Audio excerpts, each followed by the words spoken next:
नमस्कार भाइयों बहनों, जय सिया राम, जय हनुमान। मित्रों, हम प्रतिदिन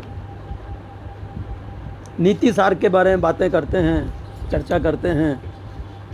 और कल से हम जो हैं महाराज युधिष्ठिर के जीवन के आदर्श नीति की जो शिक्षा है उस पर हम चर्चा करने लगे थे।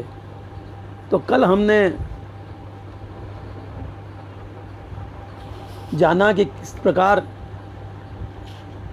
दुर्योधन जो है वो युधिष्ठिर, अर्जुन, भीम, नकुल, सहदेव को दुख देने के लिए अपने साथियों के साथ में उनके समीप आ रहे थे। तो इंद्र को ये पता लगा और इंद्र ने अपने एक देव को भेज करके और उन सभी को कैद करवा लिया। ये देख करके कि सारे कौरव जो वहाँ आ रहे थे, जिन्हें कैद कर लिया गया था, उनमें से एक वृद्ध मंत्री किसी प्रकार से छूट करके और महाराज युधिष्ठिर के पास आया और उन्होंने सारी बात कह सुनाई। बसंत श्रीवास्तव जी हमारे साथ जुड़ गए हैं। आपका बहुत बहुत स्वागत, बहुत बहुत अभिनंदन। तो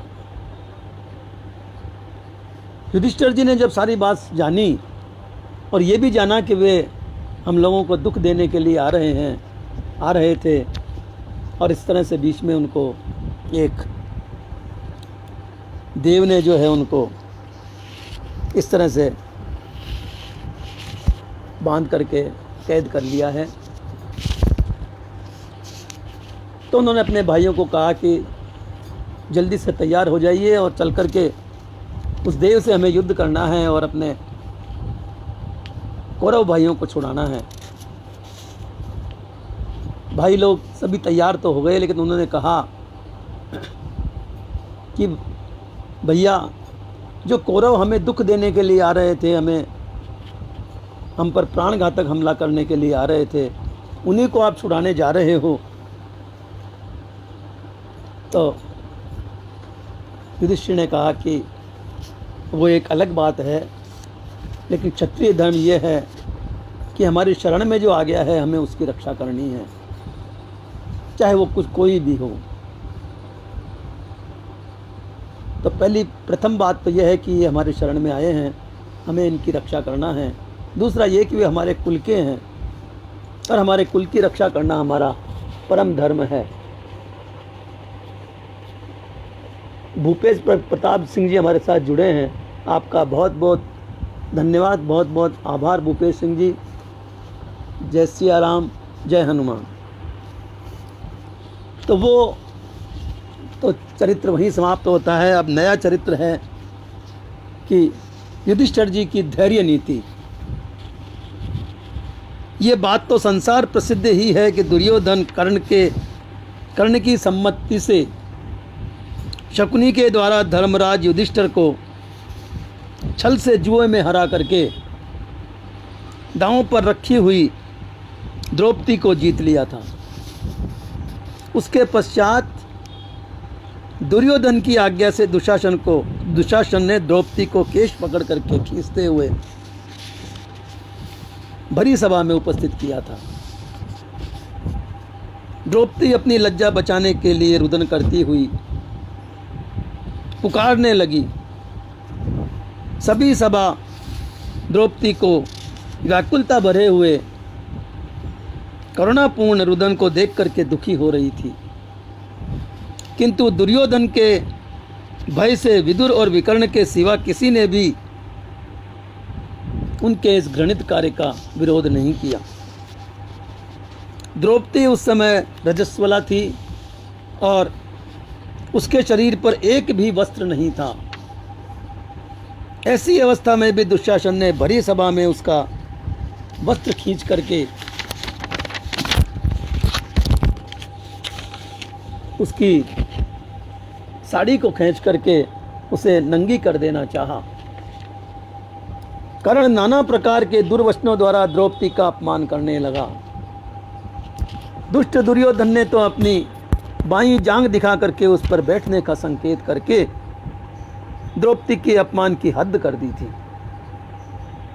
वस्तुतः भारत की एक सती अबला के प्रति अत्याचार की ये पराकाष्ठा थी। अब भीमसेन से नहीं रहा गया। क्रोध के मारे उनके होठ फड़फड़ा रहे थे, रोमकूपों से चिंगारियां निकलने लगी, किंतु धर्मराज को की आज्ञा और संकेत के बिना उनसे कुछ भी करते न बना। अर्जुन, नकुल, सहदेव भी, उनके भी आंखों से अंगारे निकल रहे थे, होठ चबाते हुए बैठे रहे।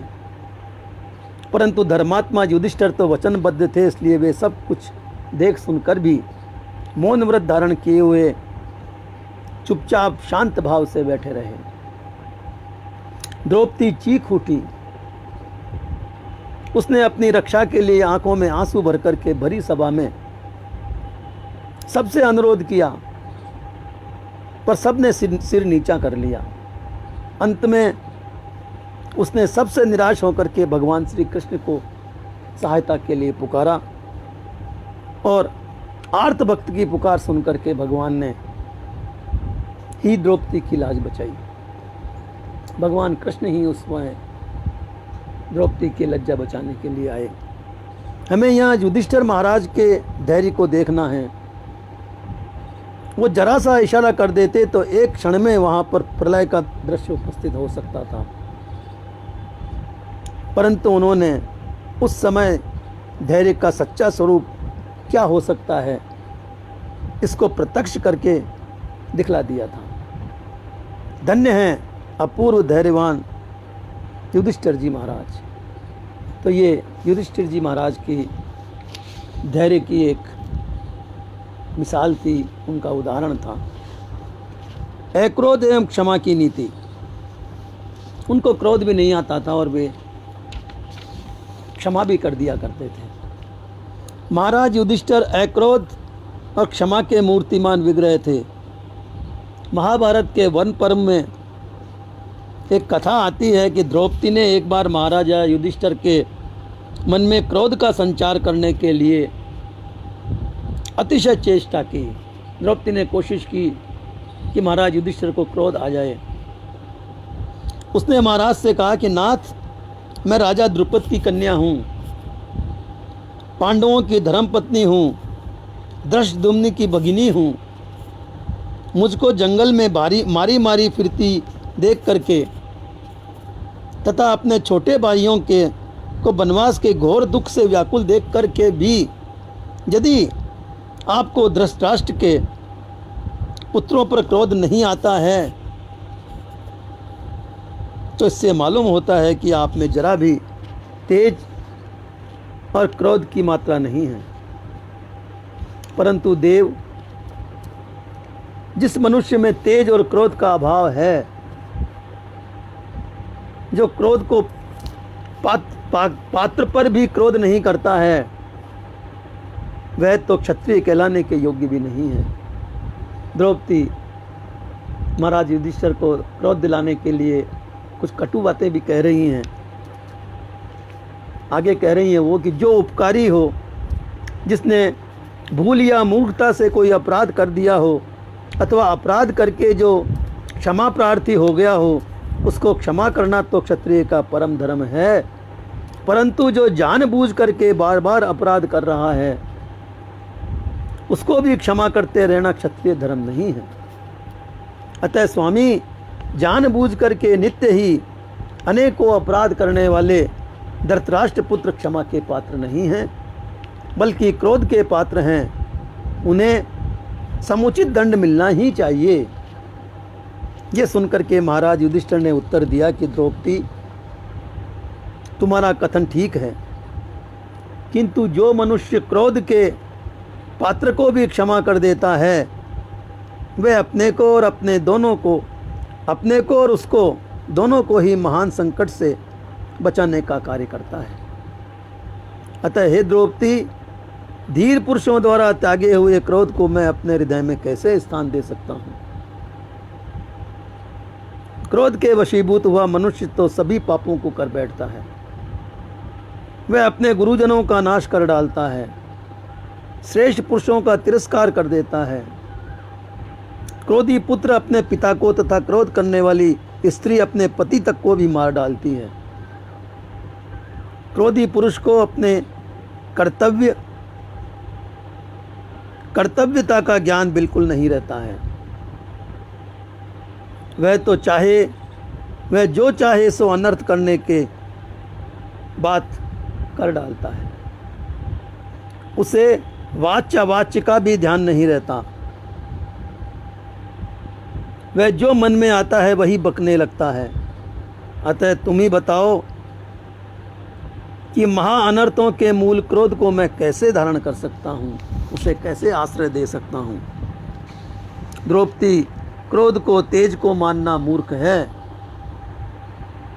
हे द्रौपदी, क्रोध को तेज मानना मूर्खता है। वास्तव में जहाँ तेज है वहाँ तो क्रोध रह ही नहीं सकता।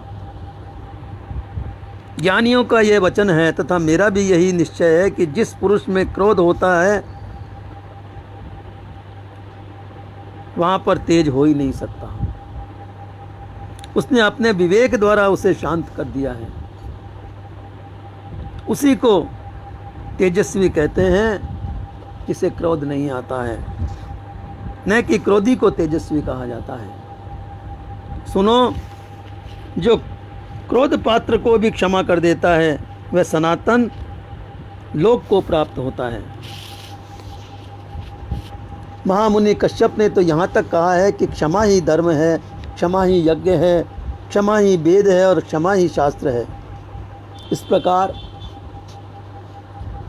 क्षमा के स्वरूप को जानने वाला सबको क्षमा ही करता रहता है। क्षमा ही ब्रह्म, क्षमा ही भूत, भविष्य, तप, शौच, सत्य, सब कुछ क्षमा ही है। इस चराचर जगत को भी क्षमा ने ही धारण कर रखा है। तेजस्वियों का तेज, तपस्वियों का ब्रह्म, सत्यवादियों का सत्य, याज्ञिकों का यज्ञ तथा मन को वश में करने वाले की शांति ही क्षमा है। जिस क्षमा के आधार पर सत्य, ब्रह्म, यज्ञ और पवित्र लोक स्थित हैं, उस क्षमा को मैं कैसे त्याग सकता हूँ। तपस्वियों को, ज्ञानियों को, कर्मियों को जो गति मिलती है उससे भी उत्तम गति क्षमावान मनुष्य को मिल जाती है। जो सब प्रकार से क्षमा को धारण किए हुए होते हैं उनको ब्रह्मा की प्राप्ति होती है। अतः सबको निरंतर क्षमाशील बनना चाहिए। हे द्रौपदी, तू भी क्रोध का परित्याग करके क्षमा धारण कर ले। कितना सुंदर उपदेश है, कितने भव्य भाव हैं।